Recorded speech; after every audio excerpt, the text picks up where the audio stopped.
Boa noite, queridos amigos, telespectador do programa Aurélio Decker Repórter, que vai ao ar há mais de 10 anos, seguramente há 12 anos, pela Vale TV, canal 14 da NET, das 20 horas às 20h30. Hoje, 21 de janeiro, tenho a satisfação, a honra, como amigo e como admirador, de entrevistar o empresário Marco Sachete, que eu considero uma das pessoas no Brasil que tem um amplo conhecimento sobre o tema terceira idade. Nós temos uma pandemia aí que assombra o planeta. A terceira idade é notícia, por quê?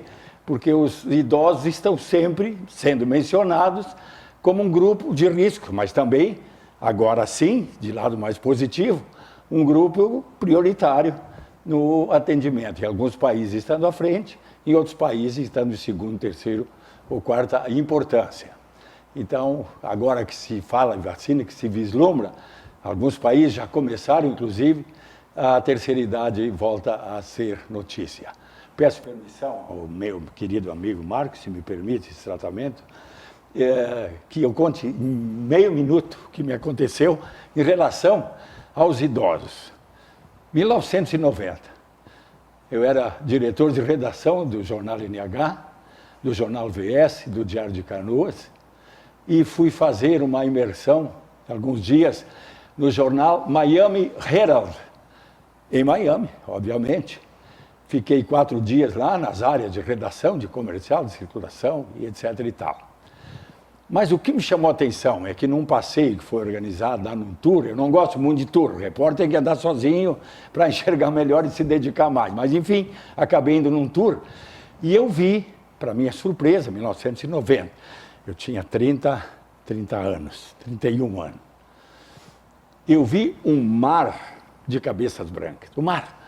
Olhei para o mar e antes da água tinha um outro mar de cabeça branca, eu fiquei impressionado. Pedi para eles, momento, deixa eu descer, daqui a pouco eu acho vocês. E fui lá. Marco, boa noite, seja bem-vindo. Boa noite, Aurélio, obrigado, um prazer sempre estar aqui. Desculpe eu dar esse preâmbulo, porque eu fiquei chocado, eu nunca tinha visto na minha vida, faz 30 anos isso, a informação não era, sabrás tempo de hoje, que tu liga a TV, o mundo está ali na tua afeição, todos os temas. Eu levei um susto, porque eu nunca vi tanta pessoa velha, tanta pessoa de terceira idade, juntas. E aí, evidente, repórter curioso, já saí lá. Vem cá, o que há? Por quê? O que está acontecendo? Então, eram vários prédios próximos ao mar, mas bota prédio, assim, eu diria. Eu não sei se teria mais de 100, mas eu acredito que sim, naquele trecho onde o meu olhar era capaz de abranger. Então, me disseram, isso aqui são americanos de bem de vida, de classe média, alguns até com alguma dificuldade, mas eles vêm para cá também. Porque nós estamos na Flórida. A Flórida é o nordeste deles, está sempre quente. Então, as pessoas, quando podem, mandam os pais, alugam espaços em residenciais para que os pais, então, tenham uma vida mais confortável, fugindo do rigor do inverno, porque, como vocês sabem, nos Estados Unidos, muita neve, muito frio, etc. e tal. Agora, eu levei um choque, eu fiquei... eu não fiquei aborrecido, porque não havia razão. Eu fiquei triste, eu digo, meu Deus, tantas pessoas, como é que elas convivem, será? Como é que elas se relacionam, né? E aí, claro, fui aprender que os lares que tinha na época, meio... Não era que nem hoje o Sinfonia, todo moderno, todo cheio de inovações. Mas eles cumpriam aquela função de dar saúde, dar entretenimento, dar orientação, evitar que eles tomem remédio fora de hora, disciplinando os horários de remédios. Então eu tive o primeiro contato que eu tive na minha vida, foi exatamente há 30 anos atrás, quando eu fui para fazer um trabalho jornalístico e acabei tomando contato, então, com esse pessoal da terceira idade. Os Estados Unidos têm uma liderança nesse modo de tratar tanta gente junto, assim? Sim, sim, certamente.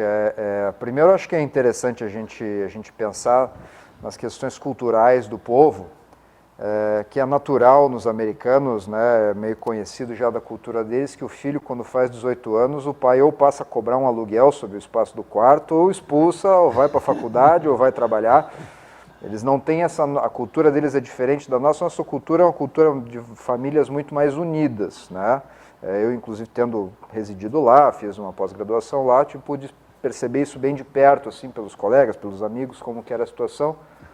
E até é muito comum, assim, por exemplo, né, no feriado do Thanksgiving, né, que é final de ano, que todo mundo sai da cidade e volta para suas casas para visitar os pais. Quer dizer, é muito normal as pessoas não morarem nas mesmas cidades que os pais, etc. Dia de ação de graças tem uma Exatamente.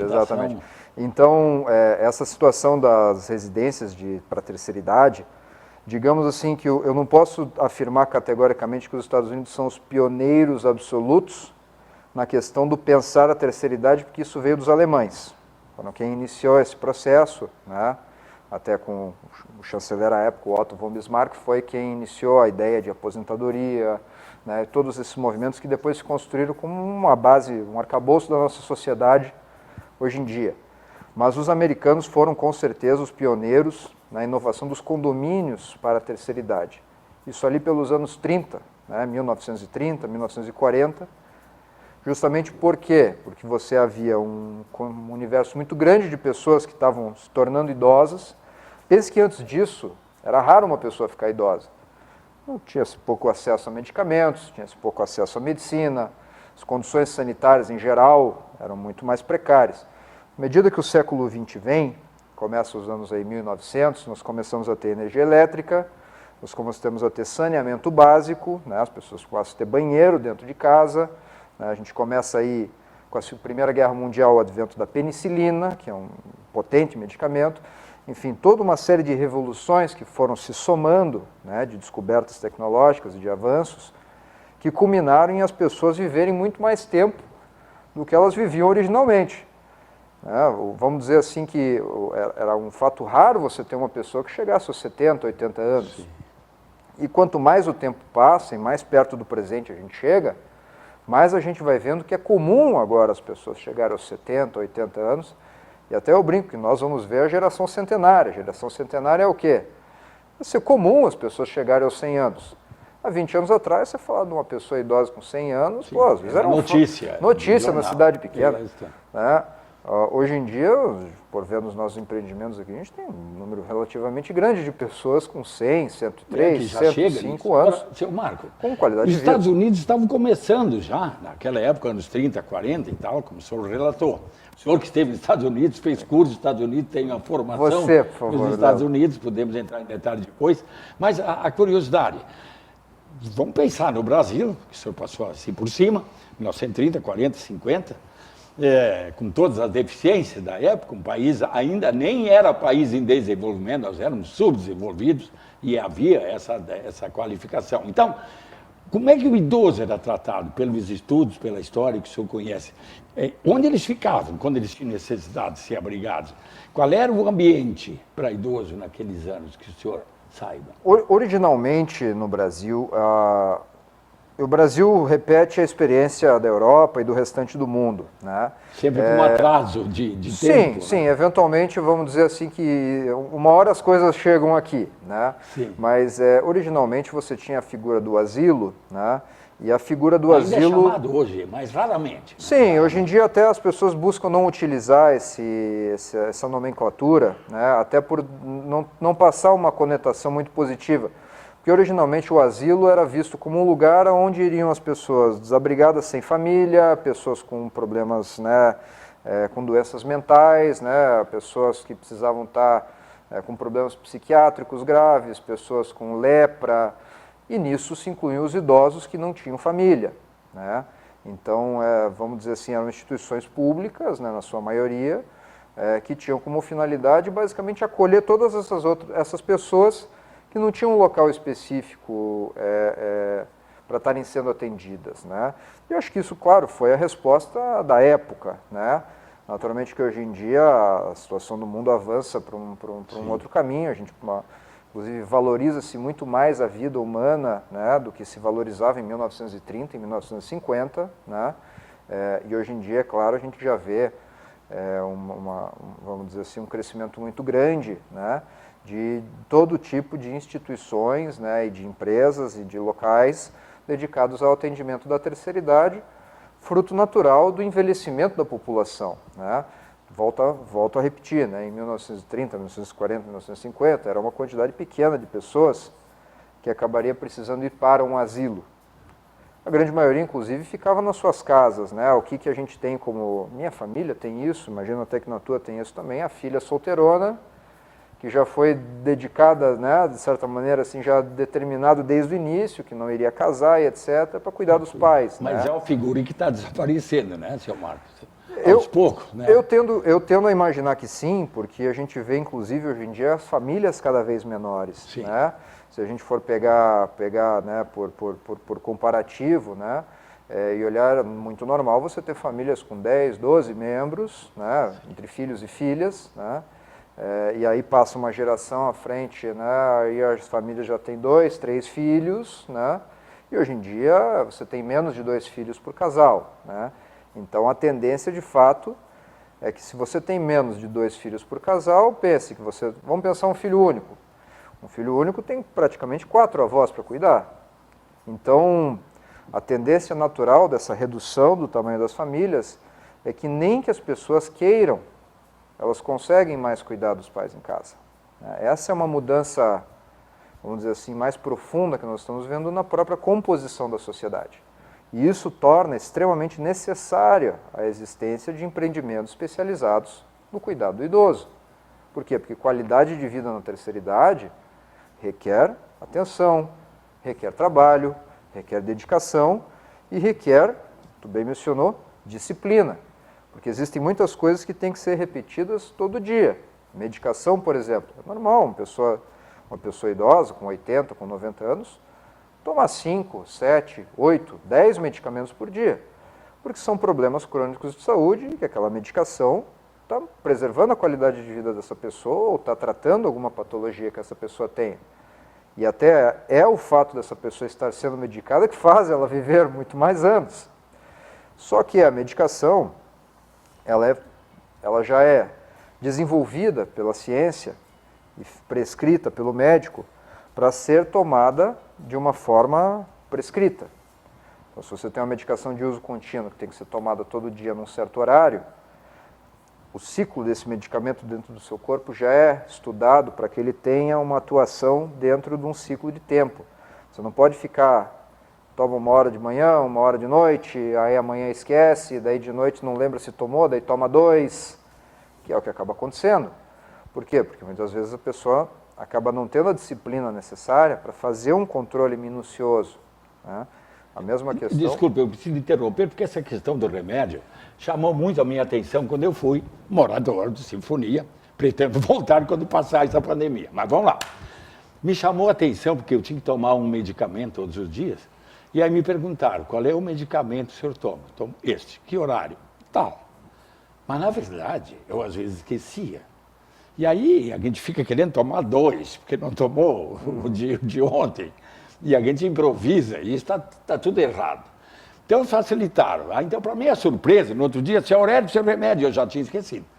E depois eu esqueci completamente, porque essa disciplina, eu notei, 2 remédios, 1, 4, 5, 8 ou 10, não importa, era organizado, tinha um setor, tinha uma pessoa que controlava os horários, britanicamente, né, para fazer vamos dizer, esse cuidado, que é um dos maiores cuidados que tem, é cuidar que a pessoa tome os medicamentos no horário adequado e prescrito pelo médico. Outro é, não caia, por favor, né? Cuidado. Mas nós estamos entrando, então, nós pulamos lá do asilo e estamos entrando. O senhor Marcos Sachete é o diretor, é o gestor principal do Grupo Sinfonia. Temos em Novo Hamburgo, já há alguns anos. Tem Sinfonia Menino Deus, em Porto Alegre também, um pouco até mais antigo do que o daqui. Agora está havendo um empreendimento em São Paulo, estamos em vias de vias de inauguração. Em vias de inauguração. Já. Vias de inauguração. E tem uma ramificação lá também em Curitiba, né, onde tem também as pessoas ligadas ao grupo de investidores que vieram trazer para Novo Hamburgo uma inovação.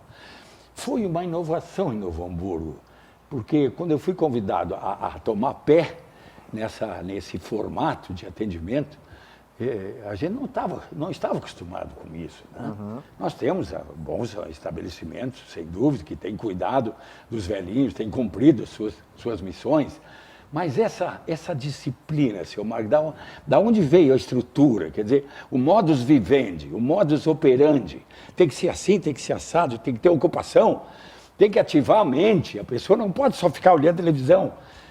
De onde o senhor trouxe esse modelo? Como isso foi aprimorado com o tempo? Ou existe já um modelo padrão moderno para isso? Bom, a inspiração para o lançamento do Sinfonia veio, né, certamente de visitas e pesquisas e conhecimentos que eu, inclusive, particularmente tive, visitando muitos residenciais na Europa e nos Estados Unidos. Né? Quem é que está mais avançado? Se dá para classificar? Estados Unidos, Europa? Bom, primeiro que a Europa são várias realidades diferentes dentro dos países. Claro, né? Se você visita, por exemplo, né, Holanda, Bélgica, Alemanha, muito avançados. Né? A Espanha tem muitas opções boas também, Portugal já nem tanto. Então, né, se você vai também a Itália, muito avançada nesse sentido. Então, cada país tem uma abordagem. Eu diria assim que naturalmente os Estados Unidos são muito mais plurais. Né? E quantitativamente sempre são os líderes. Né? Isso, como quase em tudo, né? Eles têm mais quantidade e eles têm mais variedade. Né? O que eles não têm é a dedicação pública. Né? Os Estados Unidos, claro, possuem diversos programas diferentes de seguridade social, medicamentos de graça, alimentos de graça, etc., mas não se tem um programa tão disseminado quanto é na Europa. Né? Na Europa é muito previsto já, inclusive, dentro da aposentadoria das pessoas, por exemplo, né? O próprio Estado, né, custeia a estadia da pessoa num residencial para terceira idade. Né? Inclusive, dentro de um país que eu acabei estudando bastante, que é a realidade da Bélgica, você não pode lançar um empreendimento de terceira idade por sua própria vontade, você tem que fazer todo um pleito. E aí a municipalidade vai avaliar, eles têm um cálculo de quantas pessoas idosas existem na cidade, em cada bairro, em cada região, e eles vão determinar se naquela região existe sim uma demanda para aquilo, e você sim pode inaugurar suas atividades, atendendo todos os critérios, e em contrapartida até 70%, 80% do custo da estadia é o Estado quem banca. As pessoas desembolsam pouco. Mas essa é uma diferença, acho que crucial, né, na existência desse estado de bem-estar social, como se diz na Europa, que é muito mais avançado, muito mais presente que nos Estados Unidos. Nos Estados Unidos é tudo feito privadamente. Claro que eu não estou dizendo que os americanos estão desassistidos, muito pelo contrário, eles estão assistidos, mas aí o plano de tua aposentadoria privada, né, ou o teu plano de saúde privado, ou às vezes até o teu seguro de vida, vai contemplar a estadia num residencial de terceira idade. Por exemplo, uma situação que é interessante, eles financiam a tua estadia num residencial de terceira idade contra o teu seguro de vida. Então, você não paga, ou paga uma taxa baixa, nominal, para manutenção ali do mês a mês, e, eventualmente, quando a pessoa se vai, existe um seguro de vida que vai ser pago, uma parte disso fica para o empreendimento que prestou assistência durante esses últimos anos finais, especialmente se envolve muito cuidado médico. Né? Então, você tem diversos tipos de situações diferentes que acontecem aí, né? Sobre a Bélgica, assim me permita, me chamou a atenção, fui numa feira, Brasília Export, fiquei 10 dias em Bruxelas, e aí na cidade de Ostende, uma cidade marítima, e também em Bruges. Bruges é uma cidade medieval, que tem tipo uma Veneza pequena, E esses dois lugares eram característicos como uma concentração de asilos para pessoas mais velhas. E eu não vi na Europa, não conheço toda a Europa, mas conheço muitos países, lugar que tivesse mais pessoas idosas do que a Bélgica. Bruxelas era, como eu vi o mar de cabeça branca em Miami, eu de noite naquela praça principal que tem assim, na Bélgica, eu vi muita pessoa idosa. Aí fui ver, não, aqui, verdade, aqui não se via criança, né? Chamava muita atenção. Então, não é à toa que eles tivessem uma especialização para buscar. Sim. Agora, eu lhe pedi para falar um pouco de São Paulo, porque São Paulo, para nós aqui de Novo Hamburgo, sempre foi aquela, vamos dizer, o exemplo, né? Quando um empreendedor vai, aposta o seu conhecimento, o seu talento, a sua expertise num empreendimento em São Paulo, seja igual for, né? Aqui na região nós sempre tivemos São Paulo, Novo Hamburgo, uma cidade já foi melhor que hoje, mas ainda está aí, reagindo e tal. Uma cidade onde se trabalha, né? Uma cidade de ação e de um certo atrevimento de fazer coisas a mais e tal. Agora, abrir em São Paulo, como é que vai ser? É um sinfonia mais sofisticado, vai atender um outro tipo de público? Bom, vamos lá então. São Paulo, o empreendimento se chama Gardenville São Paulo. Gardenville. Isso, fica localizado na região do Horto Florestal, que é a zona norte de São Paulo, né? Mas ainda dentro do município, próximo ali o que seria a Serra da Cantareira. Então quem conhece a cidade vai poder se localizar um pouco aí onde que nós estamos falando. E lá é um imóvel que, diferente do Sinfonia, não é um prédio vertical. Lá é um imóvel horizontal, né, com uma área verde maior. Inicialmente nós vamos ter aí, são 57 apartamentos, com possibilidade de expansão... Individuais ou já com individuais coletivo? Ou para casais. Tá, né? ou para casais. Com possibilidade de expansão até 109, 111 apartamentos. Aí se a gente não quiser edificar, né, nenhuma área, isso seria utilizando os espaços que tem, porque o imóvel lá tinha salões de eventos, etc., que nós pretendemos aí no futuro transformar em mais área de apartamentos à medida que a ocupação do empreendimento for se concretizando. Certamente é um desafio muito empolgante, né? Eu, inclusive, estou tomando a frente dessa situação. Estamos, com certeza, carregando todo um know-how desenvolvido, né, e aprimorado e aperfeiçoado aqui no Sul, né? Inclusive, existem pessoas da nossa equipe que vão estar capitaneando esse momento inicial, mas naturalmente que a gente pretende depois ter uma vida própria, né? E ter, na verdade, a nossa lógica é uma lógica de operação em rede, então tendo um centro de operações compartilhadas que, né, presta o suporte, né, vamos dizer, todo o suporte de apoio, de conhecimento, de logística, né, de treinamento, né, de pessoas, para que a gente tenha um atendimento num nível padronizado, né, e que a gente consiga, através disso, garantir um padrão de qualidade dentro do nosso atendimento, porque hoje em dia, o que é uma coisa que a gente percebe? Existem várias alternativas de atendimento às pessoas idosas, com diferentes perfis de atendimento, só que é difícil você, olhando de fora, saber qual que vai te atender bem, qual que vai atender bem a sua necessidade. A nossa proposta é construir um padrão de atendimento onde o cliente sabe, olha, se isso aqui é Sinfonia, é bom, porque tem qualidade. Vai ter essa marca, vai ter essa é a nossa proposta. Grife. Exatamente, essa é a nossa proposta, é uma proposta de manter um padrão de qualidade de atendimento. E o empreendimento de São Paulo, nós temos uma data prevista de inauguração para 25 de janeiro, então está bastante próximo. Eu, inclusive, a gente fica se desdobrando aí dentro dessa gestão, né? Acho que a bom. Sua agenda está excitadíssima, né? Não, acho que vamos dizer assim que a agenda a gente sempre constrói dentro das prioridades, né?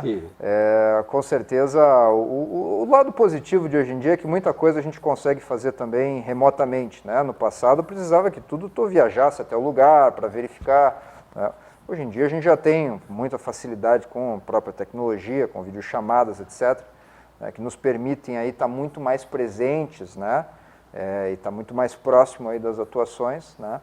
Mas a nossa proposta é essa, a gente já está, inclusive, né, recebendo contatos de pessoas interessadas, já estamos, potenciais interessados já até fechando o contrato conosco, já selecionando o apartamento, selecionando a cor da mobília, selecionando, enfim, sim, os itens de customização que são possíveis. O senhor não esqueça nunca o conselho de um velho, atrevido, lhe dando conselho, imagina. Eu sei, conselho entra aqui e sai aqui. Mas o conselho que a gente aprende no nosso querido Rio Grande do Sul é olho de fazendeiro engorda boi. É bom que o senhor fique sempre presente para passar essa experiência que o senhor tem, que não é uma experiência localizada no sul do Brasil, numa cidade pequena. O senhor trouxe para uma cidade pequena do sul do Brasil um empreendimento inovador, fruto de viagem, de pesquisa e que levou vários anos. Então, vamos chegar em São Paulo e vamos arrasar lá, mas o olho de fazendeiro engorda boi. Certamente que nada acontece por acaso, as coisas não andam sozinhas, tudo precisa, mas no fim das contas eu sou uma pessoa. O que faz a realidade acontecer é a equipe, e isso acaba sendo o fator mais fundamental, na verdade, dentro da nossa atuação, ter pessoas de confiança, de bom caráter, bem treinadas, atuando em prol do empreendimento dentro de uma missão clara. E a nossa missão, dentro do que nós praticamos e o que a gente busca trazer muito para os nossos colaboradores, é uma missão de alta performance com trato gentil. O que eu quero dizer com isso? O que eu quero dizer com alta performance? Fazer o que tem que ser feito na hora certa, sem erros, sem atrasos. Ter confiabilidade, o cliente saber o que esperar, as pessoas seguirem os protocolos, seguirem as formas de trabalho, que são estudadas e desenhadas para que a gente tenha um fluxo de funcionamento que atenda todos os nossos clientes. E a segunda parte de alta performance, de nada adianta alta performance se não houver o trato gentil, que é o bem atender. Que é o bem atender, que é acolher. São os 3 motivos que o senhor dá, que o rapaz da técnica já abanou para mim. Os 3 motivos que o senhor dá. Me dê, por favor, para nós, 3 motivos, 3 bons motivos para a pessoa colocar os seus velhos, os seus idosos no Sinfonia, ou para que os idosos tomem iniciativas de Sinfonia. 3 bons motivos para viver no Sinfonia. Eu conheço muito mais que 3, porque eu vivo lá. Estou licenciado porque o repórter anda saracoteando para lá e para cá. Eu acabei em multimídia, tenho lá, tenho televisão, tenho Facebook, tenho jornal. Então eu não poderia quebrar o rígido controle do Sinfonia. As pessoas não podem sair. Ah, mas o Lela é repórter. Bom, então o Lela vai morar em outro lugar até que passe a pandemia. Então eu fui vítima de um cartão amarelo, uma expulsão temporária de lá. Por quê? Em favor da segurança do coletivo. Então, no início eu fiquei meio triste, depois fiquei feliz da vida. Por isso que o Sinfonia não tem nenhum caso, nós não tivemos nenhuma baixa. Vamos bater na madeira, porque a gente está lidando sempre com uma coisa que é imponderável. Mas estamos bem, é um ponto de honra que a gente cruze esse restinho de deserto que falta atravessar. 3 motivos para... Bom, acho que o primeiro motivo tu enumerou muito bem, que é a questão da segurança. O senhor não pode cair, seu Marco. Por que esse cuidado que a Sinfonia sempre tem? Na verdade, vamos tratar o seguinte. Quedas na terceira idade são muito comuns. Inclusive, existem estudos mostrando que quase 90% das quedas não são reportadas, porque a própria pessoa idosa sente vergonha da queda e esconde. Esconde da família e esconde até de si mesmo. Ah, não foi uma queda, eu só me desequilibrei aqui. E o que a gente vê de tantas histórias, que a filha chega em casa, vai dar um abraço na mãe, a mãe morrendo de dor, vai ver, está toda roxa, teve uma queda. Quando a queda não evolui para algo mais grave, uma fratura, ou uma situação, não querendo assustar nenhum espectador, mas onde a pessoa, por exemplo, tem uma queda no fim de semana e só vai ser encontrada na segunda-feira quando a empregada chega. Então, esse tipo de situação a gente se depara muito quando nós recebemos solicitações de pessoas interessadas. Então, essa questão de segurança acaba sendo importante. Física, ela é importantíssima. Segurança física, segurança de medicamentos, monitoramento, residir no Sinfonia significa... Atividade, seu Marco, assim, esse eu traria como um segundo motivo. Traria como um segundo motivo, que é a qualidade de vida. Que é a qualidade de vida que é composta por muitos fatores. Também, horário. Refeição uma refeição que cative a pessoa, que faça querer comer, porque é normal a pessoa perder a fome. Certificar que a pessoa está sendo hidratada, isso é uma outra questão que nós fazemos. Atividades diárias, nós temos sempre 2 turmas, manhã e tarde, de atividades mais tipos diversos, desde aula de pintura, aula de inglês, francês conversacional. Ninguém vai aprender a falar francês fluente, ou inglês, mas vai conversar. Aula de música, yoga, pilates, exercícios, né, exercícios em grupo. Claro, também a parte de terapias, fisioterapia, fonoaudiologia, terapia ocupacional, enfim. Nós temos todo um programa de qualidade de vida para manter essa pessoa ativa, né, e inserida, né, dentro de um contexto social, né, e inclusive convivendo com outras pessoas. Né. E o terceiro motivo que eu diria é a tranquilidade. Né, é a tranquilidade do familiar, né, de saber que não tem que ficar preocupado acordando de madrugada, imaginando-se o que está acontecendo com a mãe em casa, né? Ou aquela questão que a gente vê muito, né? De o cuidador da noite ligar às 5, 6 horas da manhã, dizendo que precisa ir embora e o cuidador do dia não chegou ainda, né? Então essa é uma situação que acontece, então a pessoa não tem mais tranquilidade na sua vida, né? E isso é o que a gente busca vir trazer. E para o morador que é nosso residente, também tranquilidade de que o que acontecer tem toda uma equipe treinada à disposição, né, e interessada e preocupada em bem atender e proporcionar para essa pessoa qualidade de vida. Uma coisa que me chama a atenção lá é a sensação de segurança. A sensação, eu fui lá morar, curioso para ver como é que funciona. A sensação de segurança. Se às 3 da manhã me der qualquer coisa, eu telefono, vai ter lá a enfermeira, vai ter os atendentes, os técnicos. Tem uma estrutura que está cuidando da gente. Né? Então isso me pareceu importante. E eu ouvi um dia desse que pode evoluir um braço do atendimento ao idoso, uma coisa arrojada, me chamou e eu quero a sua opinião, o senhor que entende bem do ramo. O que a gente fazia com os filhos? E muitos fazem, levam os filhos para a creche, eles vão lá de manhã, de tarde eles vão embora, busca de criança. Eles fazem um soninho, depois do meio-dia, eles almoçam, tal. E eu vi que já tem estudos para fazer isso com as pessoas mais velhas. Vamos dizer, a pessoa às vezes resiste a uma internação, né, o tempo todo. Mas há um grupo que aceitaria, não, passar o dia lá, ir lá de manhã, tomo café, faço atividades, almoço, tiro um sono de tarde, os filhos vão lá e buscam, vem pai, vem mãe. Isso é possível? Isso é um pouco... Sim, existe, não, com certeza, existem vários empreendimentos, né, que até, né, fazem esse daycare, né, ou creche do idoso, ou centro-dia, né, são nomes diferentes. E com certeza existe uma gama até grande de empreendimentos que prestam esse tipo de serviço. É um pouco fora do nosso escopo de atuação. Sinfonia, o foco é residência, é moradia. Sim, de longo prazo, né? De longo prazo. Quanto mais longo possível, né? Acho que imaginamos que é no melhor interesse de todos os envolvidos que a pessoa viva o máximo possível, com a maior qualidade de vida possível, preservando a sua autonomia pelo máximo de tempo possível. Né? E quando não for mais possível, sim, nós temos toda uma estrutura especializada para prestar todo o apoio necessário. Mas voltando à tua pergunta, sim, existem diversos empreendimentos desse tipo, e até recomendo, né, que se exista uma resistência por parte de pai ou de mãe, mas que você veja essa necessidade de buscar trazer a pessoa para que tenha, sim, esse tipo de interação, porque, vamos dizer, né, o grande vilão na terceira idade é o isolamento, é o tédio. É a pessoa ficar o dia inteiro sentada numa cadeira assistindo a televisão. Mesmo que às vezes esteja com o cuidador em casa, mas o cuidador não está interagindo com aquela pessoa, ele está ali cuidando, está ali assistindo, mas não é um ambiente de convívio. E o que a gente percebe muitas vezes é que a pessoa fica, às vezes, anos a fio, sem conversar, sem interagir, saindo muito pouco de casa, ficando às vezes, né, sujeito até à depressão. E essa situação é uma situação que favorece, sim, né, vamos dizer, o avanço de doenças e de problemas e do declínio da pessoa.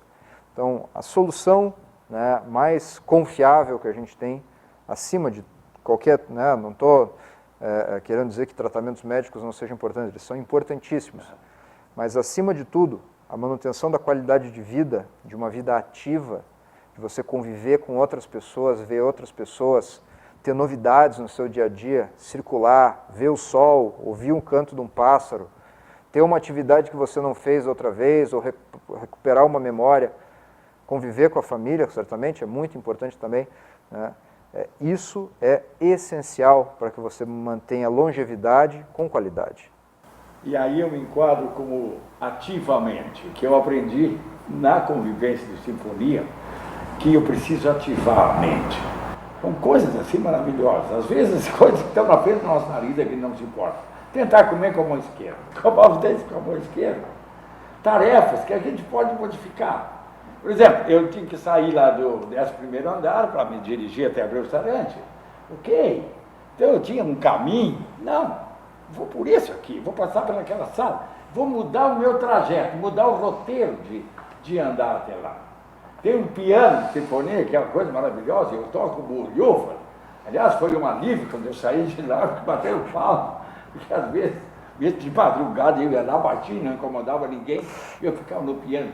E fui descobrir, então, na sinfonia, que a música é um dos maiores instrumentos que tem para ativar a mente, sabe? Vale a pena mesmo e tal. Então, o ativamente eu aprendi a desenhar de novo, eu aprendi a decifrar charadas, eu aprendi a montar coisas para Natal, uma motricidade fina que eu não tinha e não tenho, mas me dediquei para aprender.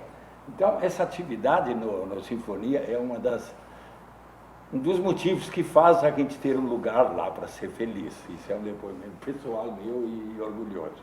Nós temos que terminar. Eu lhe agradeço, lhe convido para fevereiro ou março, a gente retornar no programa Aurélio Decker Repórter, que o senhor possa nos dar já um toque. O que a gauchada está fazendo lá em São Paulo? Para certamente estar ajudando também o modo de vida dele na terceira idade.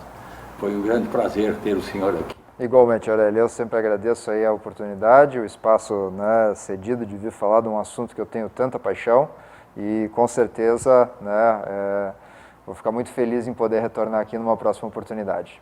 E esse cumprimento podemos fazer. De longe. Muito obrigado. Vocês são muito queridos, tenho amor por vocês, isso é de coração. Beijo. Até a próxima segunda.